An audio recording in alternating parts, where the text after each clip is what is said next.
Today I'm going to be talking about all things love, dating, sex, and relationships. I have a special guest that I can't wait to introduce, but before we do that, I want to introduce myself. For those of you who don't know me, my name is Yonci. Thank you so much for tuning into my channel, Chasing Yonci. If you'd like more information, you can follow me on all the socials as Chasing Yonci. But this is going to be a different episode than we usually do. I have an in-house guest. I was going to say, usually I'm in the studio by myself, but I have someone here with me today. So I'm going to be introducing him. He is a speaker, an author, and a marriage and family therapist. I hope I got your titles all correct. Jay Barnett, welcome. Ms. Yonci, you did get them correct. You miss Uncle. Oh, goodness, the important stuff. Yeah, the important stuff. That's just, that's my day job, but my night job is Uncle. Okay, very good. That's the important stuff. I'm really excited, and we're going to do this a little bit differently. Usually it's quite formal, but I want to have just a very candid conversation and have a discussion. For those of you who are not familiar with what I do exactly, I try to bridge the communication gap between men and women. And I feel that a lot of times men have very candid conversations when it's just the guys and there's no fear of judgment. You don't have to censor yourself. And then us ladies, we have our candid conversations. And at the end of the day, I think we ultimately want the same thing as far as a loving partner who doesn't judge us too much and accepts us. But there just seems to be so much mess in between. Yeah. So I want to kind of just jump all over the place. We've had a lot of off-camera conversations, and it's just going to be like that. Just kind of shoot the breeze and share. And I know you can't speak for all men, but do your best to make men proud, and I'll try to do the same. Yeah. Disclaimer. I do what I can. Yeah. There's a lot of guys that are watching, and so, I don't want them to come for my necks. I'm just joking. And that's what the comments are for. So in the comment section, if you disagree with something, let us know and give your piece. For the last 6 years with my online group, we've learned so much from one another because we've gotten to see what everyone else has to say about topics. And a lot of times we can kind of see where we are, see where other people are, and see what works best for us. So let's just get into it. All right, so I want to talk first about dating specifically. Okay. I have a lot of guy friends, a lot of guys in the group that I've interviewed, and I've realized that women have no clue what it feels like to be a man. I'm talking from the very beginning stage where you catch the eye of a woman and how it feels to have to go up to her cold turkey trying to start the conversation. We've all seen the women who are in a group and it can be very intimidating. Oh my God. Right? Yeah. And I recently did a video of the 10 Commandments of what not to do. And I was cautioning women, put yourself in his shoes. You don't know what it's like to have to get the courage. And then if he does, be gracious if you want to turn him down. So what would you say? This is your opportunity to speak for guys and let the women know what it feels like. Obviously, I would think you're confident, you've got a career and things like that, but it still has to be nerve-wracking, right? Oh my gosh, I have no confidence with talking to women. I'm serious. Okay. I'm serious. I have no game. First of all, I have no game. So what does it feel like? And I think my game is probably being my authentic self. Okay. It's my boys love to say, dude, you got game, because I'm really just me. There's no, hey, what's up, how you doing? My name is Jay Barnett. Like, I can't do that. Can I give a little secret? Yeah. Women hate game. We love being you. Oh, that's probably why they like me. That's why, because we can feel it. We literally can tell it's like a peel and stick. Like, hey, sweetheart, da-da-da-da-da. And you turn to this girl, hey, sweetheart, as opposed to just trying to connect. Well, I think, too, right, when you look at movies, because my mentor said something once that I've never forgotten. We were talking about movies. And I said to him, Alfred, it's amazing, man, because when you look at the things that are created through the cinema and you look at the stories that are being told, I said, movies kind of tells us how to live. Yeah. And I said, because you look at when we watch certain things and we ingest these methods, these models, and these different belief systems, we actually begin to function in it. Yes. And so my mentor, like, he corrects me. He says, no, movies don't tell us how to live. They show us how we are living. Yeah. What does they say? Art imitates life, or does life imitate art? So, and with that, I believe that when you look at how we grew up and when you watch the old Mac movies, all of these guys were smooth talkers. Yes. So all of these guys were great at, some would call it game, but these guys were great at we would call a guy who was a smooth talker, right? He had the gift of gab, right? He knew how to get what he wanted. And I think that was passed down from generation to generation. And it's kind of one of those things that even if you were not trying to Yeah. do it, you found yourself doing it because it's like, think about when you were watching movies at Woods, when they were like getting ready to go to the dance. It's Yeah. like, man, what are you gonna say to the girl, man? How many numbers you gonna get? So these things kind of taught men how we should approach women, and they were not textbook. Yeah. And as you're saying, is that that's not what women like. We don't, yeah, we don't want to feel like it's one size fits all. Yeah. What would you say to a guy, let's say he gets the confidence to go and talk to her. What would you say that a woman can do if she wants to give him the yes? We know what to do when we want to block, and our girls will help us. They know we got signals, whether y'all know it or not. We have signals like, he's moving in, help me, help me, help me. But if we do like the guy, what should we do so that our body language and everything lets the guy know we're interested and keep going? Because I've heard guys say, I had no idea she liked me. She's like, I've been waiting for him to ask me out. Well, it depends on the guy, and then it does depends on the woman's energy and what she's projecting and what she's giving. And I think most men are really careful with how they move. And I want to say this there are some guys who are jackasses, right? There are some guys who are jerks. But then there, I believe, a huge percentage of guys who are really just trying to move carefully. Yeah. Even if the woman has an interest and if she's displayed interest. Because it's like raising kids, right? There's no manual for Right. it. So there's no real, like, even though there's dating books, there's dating coaches and all these different things, but there's no real manual to how you detect someone's energy and how you receive it or how you reject it, because everyone handles the rejections different. And so I would say to the woman is just kind of engage with the guy a bit more if you are interested. So do you think the 2-week rule is not good? A lot of women will say for the first 2 weeks, I'll just respond. I won't initiate the call or the text. A lot of women subscribe to that. No, I don't see any reason to kind of create this system. I just think if you want to talk to somebody, talk to them, you know, because I think if it gets into this, well, I'll reach out if he doesn't reach back. To me, the whole game thing, right? Because it's like a game, it becomes competitive. And I think as you age, you kind of get really centered in who you are.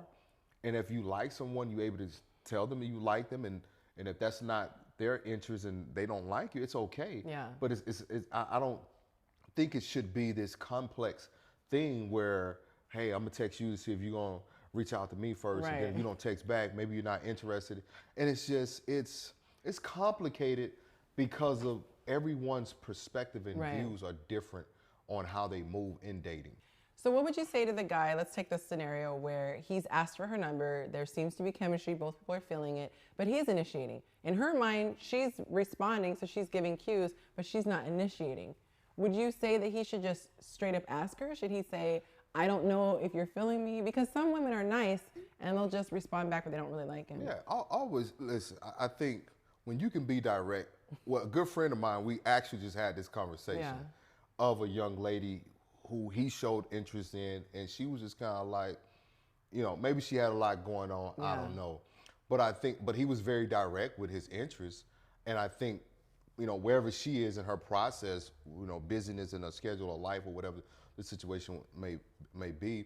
But I think what it does, it gives a person an opportunity either to be receptive of it or they can, you know, pivot however they want to do it. But I think being direct is always the best way to handle things. Beyond my clinical hat, I'm not a fan of passive aggressiveness.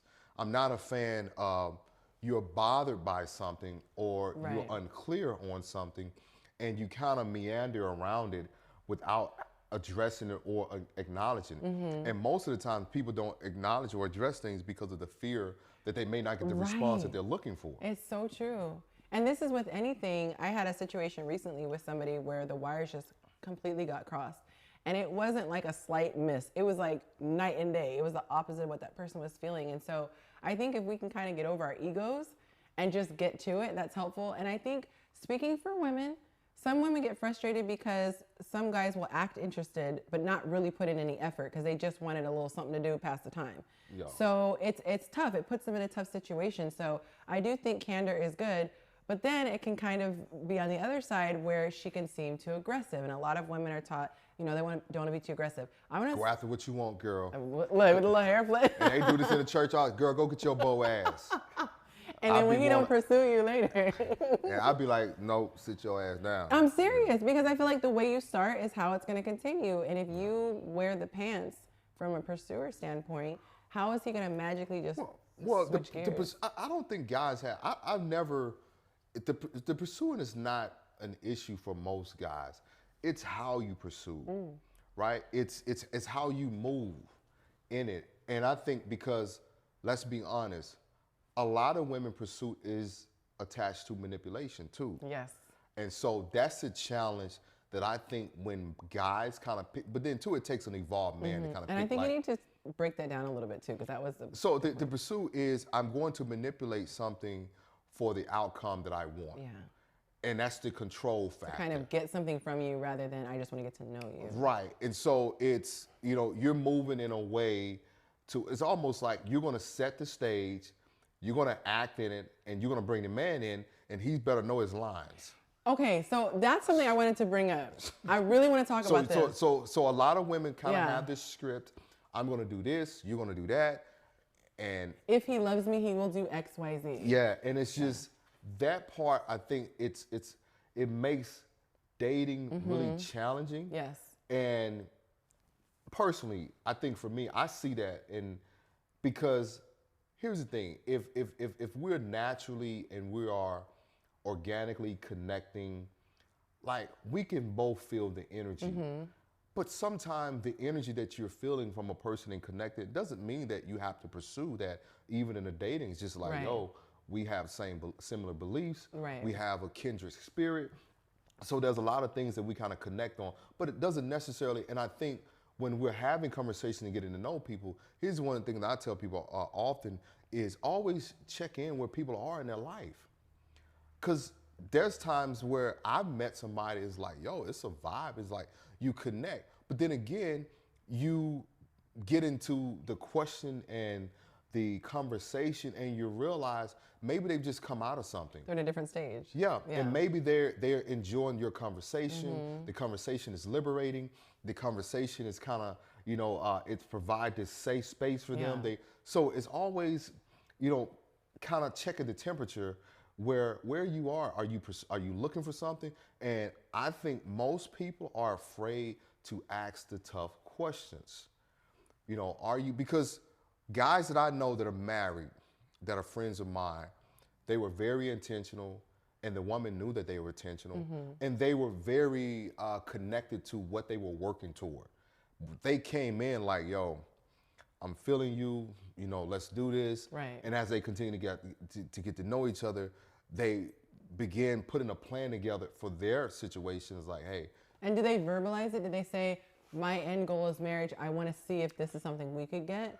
Men, a lot of men don't say the end goal is marriage. We move in it. Because so we start moving like a husband. The reason why I was asking that is because a lot of guys are notorious for saying, let's just see how it goes. And but he's telling you, he's telling you right there where it's going to go. But what if he wants... It's not going anywhere.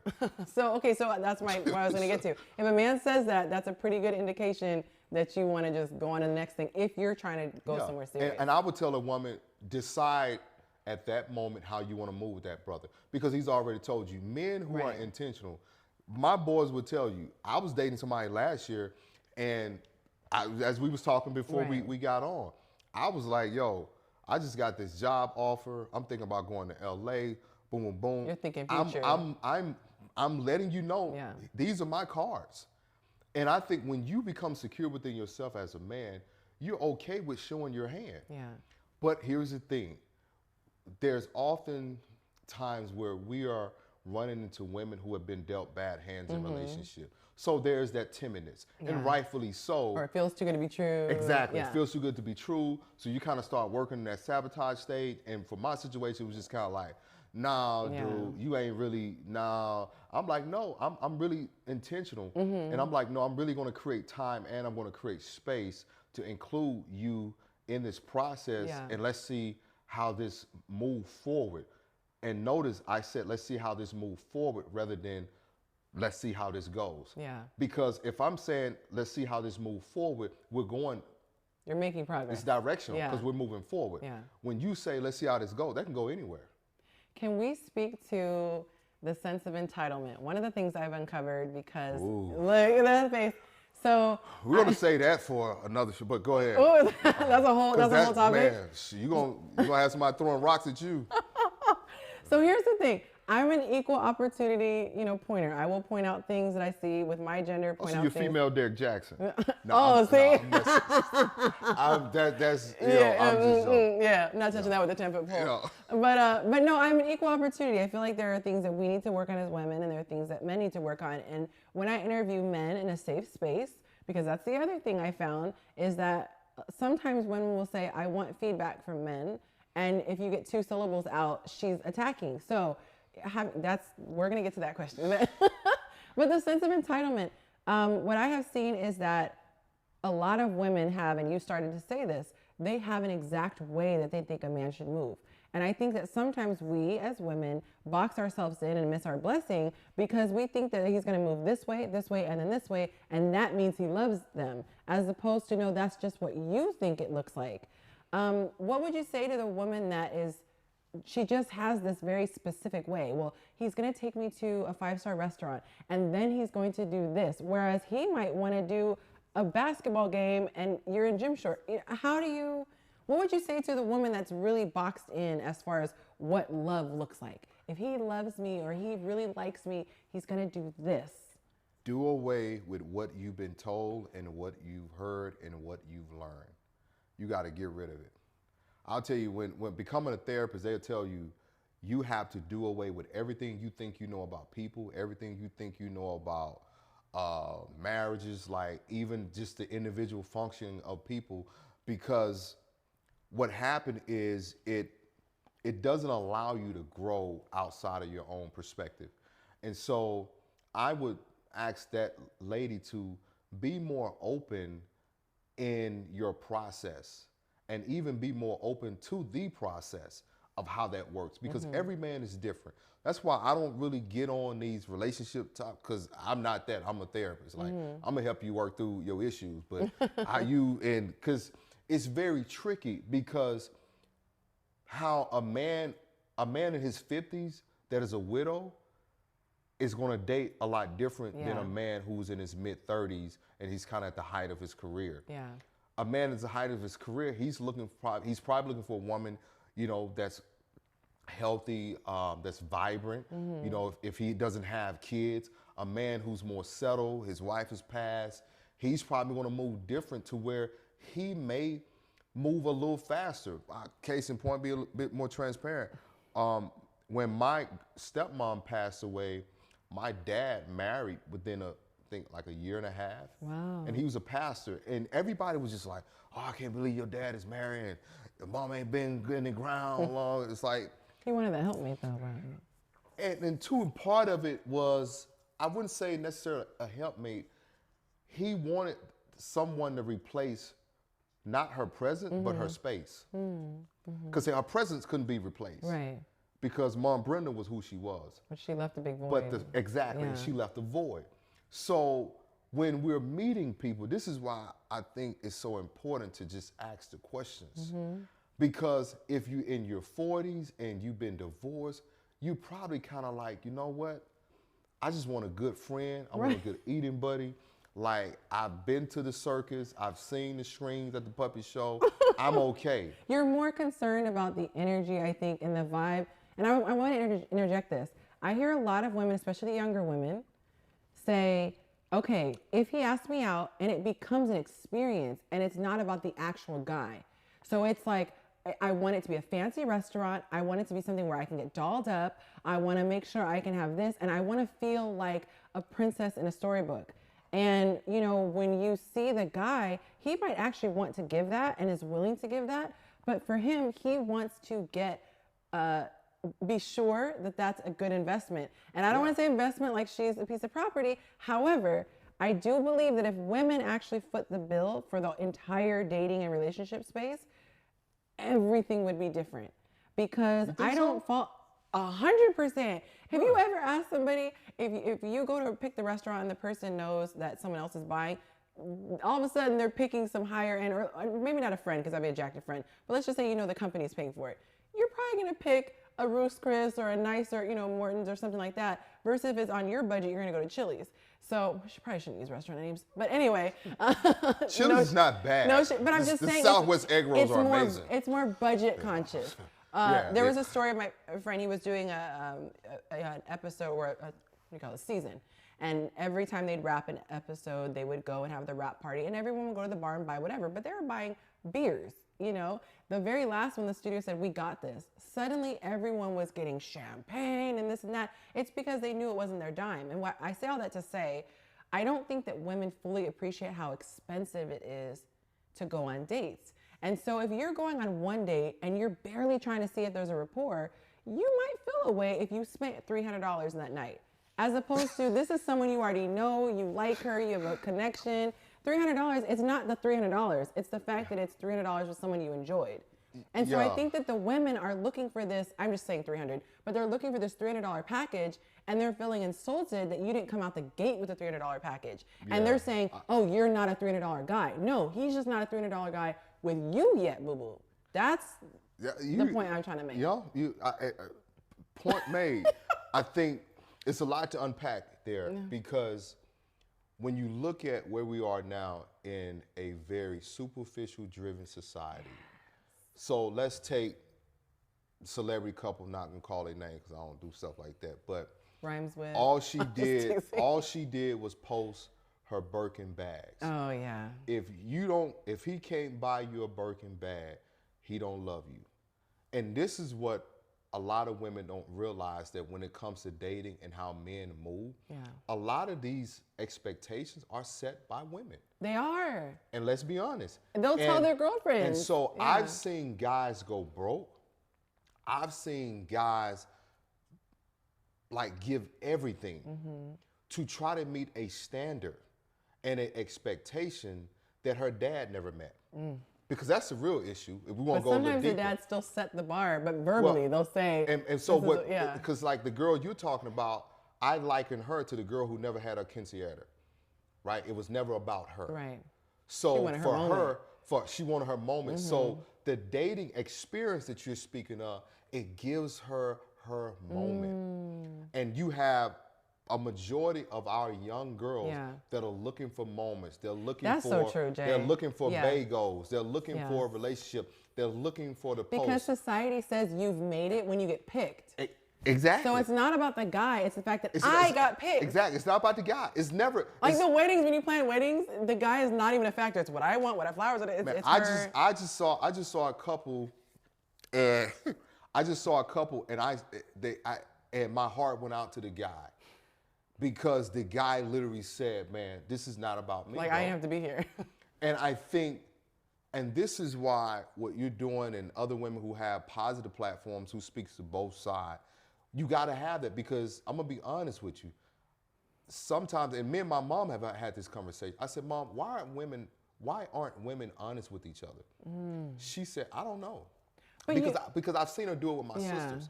And I'll be like, I said, you will check me, but you won't check them.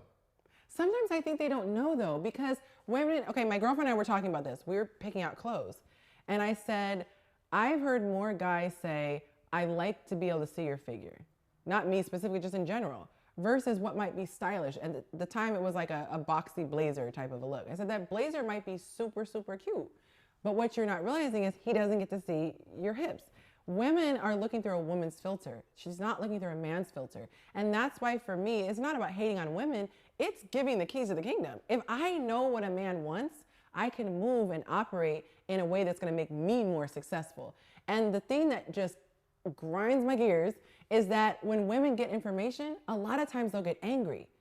And I don't understand that reaction, because it's like this. It's going to be what it is. Men are going to be how they are. You can either understand it and use it to your advantage, or just be mad, because you're getting mad is not going to change how they operate. So she's going to get married. She's going to get married. So why do you think women get mad? Because they want it to, I guess, how do I put it this way? I'm trying to say this politically correct. I don't think that women act rationally a lot of times. I think that they can't get past, this is what I want. That's like if you say to a woman, okay, babe, I only have $50,000 saved. The wedding you want, it's going to cost us about $45,000. You also want a house. So if you give her that information and say, which do you want? She might say, I want both. That's nice, but this costs this and this costs this. And I don't know if it's that's true. And you know what? I would say that's true. If you guys, a good show on Netflix, it's not plugged, Netflix. I just saw the preview. Mortgage or Marriage. Mm-hmm. That is a great show. I went through that same dilemma. Man, and I'm talking about, you got people who would pick the wedding. Yes. And I'm like. The guy said, it's a day that we deserve. Why? Because in your mind, you feel like that. We had planned, my ex-husband and I, we had planned like a $60,000 wedding. And beautiful venue, all this stuff. And as we're driving to make the deposit, we're like, we could have a whole down payment and ended up getting a house. I did not regret that ever, ever. I mean, you can always do something fun and festive or what have you, but a lot of people get caught on the look of it. And I really want to, press this point with women especially, because I'm guilty, and I'll be the first to say I was guilty. I got married when I was 23. And honestly, it was like I had this dream. I had this dream of being a wife. I had the dream of being a mom. I literally had visions of my son and daughter, which I ended up having. And I had the dream of the white picket fence and making food. I had this whole vision. So it was just kind of like, he could work. And insert the guy that could work. Now, I actually liked him. I really did. Y'all better listen to this. Look, I really liked him. It wasn't I didn't like him because I had my choice of people. I was like, I liked him. She said, listen to the word. I'm sorry, that's my therapy ear. You said insert. Yeah, because I already had the package. You had a whole equation already. You had the cake and everything. You just need that topper. Like, is he gonna have brown hair? Is he gonna have blonde hair? Okay, this guy will work. And I think that, I'm over dramatizing it, but I think that's the thing. People have in their mind, I want to be married by this time, or I want to have kids. And it causes them to be more desperate. So anytime anyone who even remotely looks like they're an eligible bachelor, they're all over it. I was just coaching someone, I think it was this morning. She met this guy. We're talking days in. And I told her, don't get caught up. You need to focus on whether you like him. She started getting upset because he wasn't calling her the frequency that she would want and all this stuff. I said, you already got off track. I said, are you focusing your energy on do you like him? And she said, oh my God, I needed that reminder. She said, I'm already days in that lane. And she said, I realized that. She goes, she's divorced. She said, with my husband, I always was so concerned if he was going to pick me, as opposed to taking the time to see if you like him. Baba. Oh, dear. This is not alcohol, guys. So cheers to water. This is good. Man, that's deep, man. Because we're taught, and I know each one we could probably have a whole episode on, but men are raised to say you are socially accepted when you reach a certain level of success. Women are told you've made it when you get picked. So a woman has this sense of desperation that a man doesn't have when it comes to relationships, because she's like, oh God, I haven't been picked yet. My girl's been picked. My sister's been picked. My, cousin's been picked. I haven't been picked. And then she begins to say, well, I already have all this package. Do you know we have wedding books? We have we've picked our dress, we've picked our cake, we've picked our wedding party, and we haven't even met the guy. And we're over here playing. Right. And building your kingdom. And the thing is I think this has become such a unhealthy dynamic that we have created, and toxic, because also on the opposite end, it's also have told men that you're just a provider. You're a whole wallet. You're a provider. Yeah. Occasionally, and then again, and it's even when it comes to sex. Yes. We're gonna get into that. This booty, this is just a little reward here and there. Yes. If you're a good boy. If I feel like it. Yep. And if I feel like it. And I want to. Because here's the thing, and I want to say this, ladies, as a clinician, a little cookie. as a therapist, I see this often with couples. When things are a little shaky, sex is the first thing that the woman removes, because that's again, this is a control factor. Yep. Because the reality of it is that a woman does control sex. I don't care what you say, that because again, it depends on whose sex drive is higher, because there are a lot of men who withhold sex as a punishment. But you don't hear it as much. Yeah, you don't hear it as much. That's not as sexy. No, you don't hear it as much. But the majority. But your point still stands. And one of those things is it's made, like, I had a brother say to me once in my coaching group, he says, bro, I feel like as a black man, as a man who's been married, I love my wife, he says, man, marriage has benefited me nothing, bro. Oh. And he felt that way because he said, I provided for my wife and, you know, the kids are good. But he said, for me to really be vulnerable and to share how I feel sometimes, I don't really have that space because I have to take the back seat because they're looking to me. What do you have to offer and what do you have to give? And here's what he said. It's a take relationship. And he said, occasionally, bro, I might get some head. Yeah. Yeah. And that's if I'm a good boy. This is a term he used. And basically, if it's anniversary, you know what I mean? And it's one of those things, and this is why it's so hard, because single people be like, oh man, married people just have, no, let me tell you, statistics. You gotta beg more when you're married. Stats shows the average married couple have sex about 53 times a year. Look it up, no lie. They're not, because here's the thing, because there's a level of engagement that has to happen when you are in this thing, because you got to factor in your lives combined. Right. You got kids, your you got bills, you got career, all of those different things. See, when you single and you go to your house, I go to my house, like, yeah, we, you know, it's like, it's a party because I don't have to engage with you or energy. And I don't see you looking crazy every night. You know what I mean? And beyond that, even if I do see you crazy, I'm driven by the act or the aggression of like, damn, she look crazy, but man, that thing dragging back there. You know what I mean? So it also, the space, the space creates the chase, the pursuit. Yeah, that's true. And when you start looking at folks and waking up, like, think about it. Yeah. The pandemic revealed what most couples were hiding. So you touching on something here. And I think, you know, as you continue to unpack and really talk about, you know, men and women, because even look at the saying, you know, happy wife, happy life. Yep. I hate that. Yep.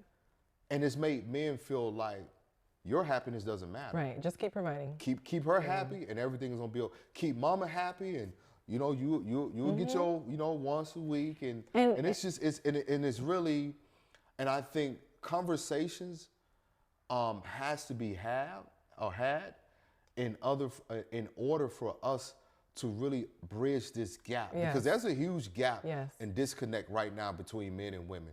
You know, you look at these relationship coaches, you look at everybody, the expert relationship, you know, people providing advice, they not married. So it's a lot of foolery going on. And a lot of people have been misled and been misguided. One of the things that I like to, or I should say the two topics that I like to cover with my platforms is emotional intelligence and then relationships. But I think that the two go really hand in hand. And I think that if everybody could strip down to what do they fear, we would do much better. I always say if you run from fear, everything you want is on the opposite side of fear.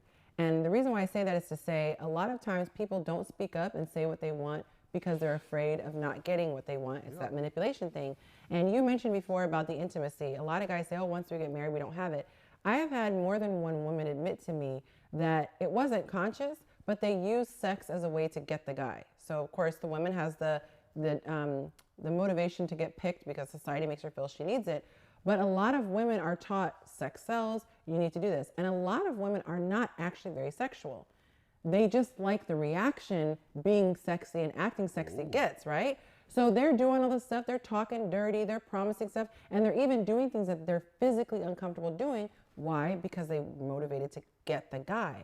So once they secure the bag, boom, they become themselves. What happened to all this head? You was getting the door and dating. Because they never liked it. And that's, I'm saying, but that's really what happens. And you hear women, because I'll talk to my girlfriends, and of course, nobody that I would ever post on social media, none of those girlfriends, but I have talked to girlfriends in the past about sex. And whenever they talk about it, it sounds like a chore. There's this deep side, oh God, he's always trying to get it. And I'm like, so how is that a problem?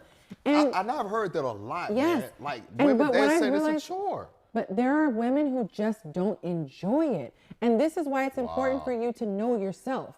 Really understand. Sex therapy. I'm serious though. You really need to know, because there are some people who only want sex once a week and they feel that's fine. I know some guys who say they feel drained if they have too much sex. Men saying that. Yeah, I've heard that. There are women who are just like, that's not my priority. It's low on my scale. Love languages. Not everybody has physical touch as a love language. So we're looking at the mainstream media that makes it seem like everybody's knocking boots. Every dude wants it the same. They don't. No, they don't. You Yeah, have to that's know good. your person and genuinely ask, what do you like? How much do you like? Ask a woman she likes that. But if your fear is, if I let this guy know I only like it once a week, he might bounce.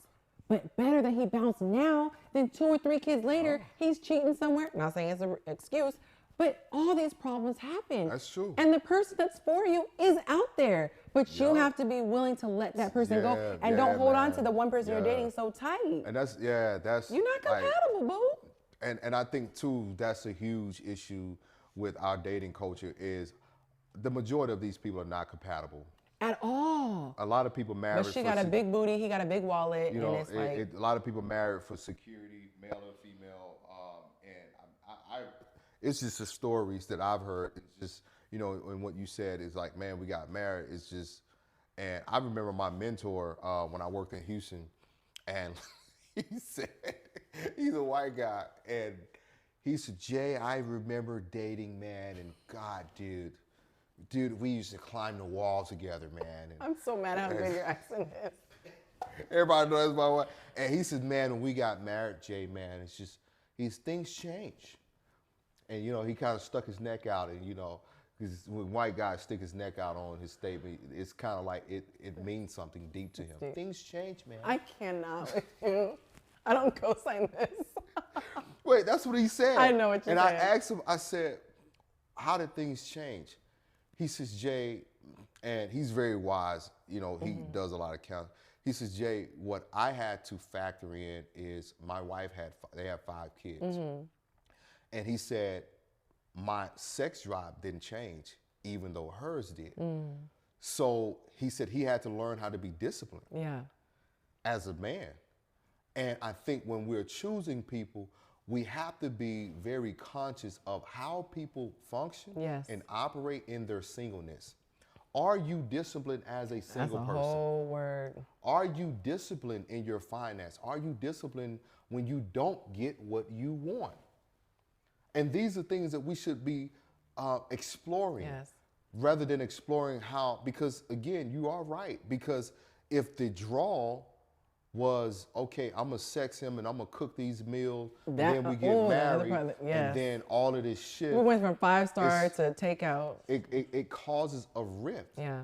And I think the couples that I know that are happy, man, it's just, I look at the authenticness of their connection, and they laid it on the table. And I think too, you know, what are your expectations? And that's a great question. You know, I ask couples that all the time, like, you know, sir, how often would you like to have sex? How often would you like to, you know, even for the wife, how often would you like to get away? Would you like to travel? These are things that we should really ask each other, because when we start asking the right questions, we will start making better decisions. Exactly. And you have to then, when you get your answer, be okay. Be okay. Because I'm sure we've had friends that say, oh man, I found this out, and you're thinking, okay, well, they're gonna break up. And they're like, but I'm gonna stick it out. It's like, but they told you, like you said, the guy who says, we'll see how it goes. We have to be strong enough to know that there is somebody out there for us to let that person go. And we get so scared. It's a scarcity mindset. We don't want to let the bird go that's in the hand because we don't believe there were 2 in the bush. You know, I'm changing that metaphor around, but you know, we have to be okay with letting go. Because I mean, I speak from experience. There's nothing worse than being with someone you're not compatible with. That is the rest of your life. It's a huge decision, It's man. the rest. Well, there's so much more we could talk about, but I think we scratched the surface. Thank you for thank you for having me, man. for chiming in. This But has been fun. I hope we have these conversations. I hope people can use this, you know, as a reminder to ask these questions and be friends first. Like genuinely be friends first, because I think if you try to come out the gate with the storybook romance, you're trying to create this magical moment and you don't even have that basic friendship. You know, there are some basic things that I should know about you if I'm dating you that before we're doing all this romance, because it's important to have that friendship But first. but again, it's the fantasy It's that not most the guy. people are chasing. It's a fantasy, man. Well, guys, you know the drill. If you like this video, please hit like. And if you haven't done so already, hit subscribe. This lets YouTube know this is the type of content more people need to see. So do your part and help out if you like the content. Jay, if they want to learn more about you, where can they find you? Yes, everywhere? you guys can follow me on Twitter and Instagram at King Jay Barnett. And I have an online counseling platform, which is kjbcoaching.com, kjbcoaching.com. And thank you, Yonci. He gives a lot of good content on Instagram, a lot of good stuff. So yeah, no free sessions though. Don't even I'm joking. He's just serious, you guys. Yeah, I'm joking.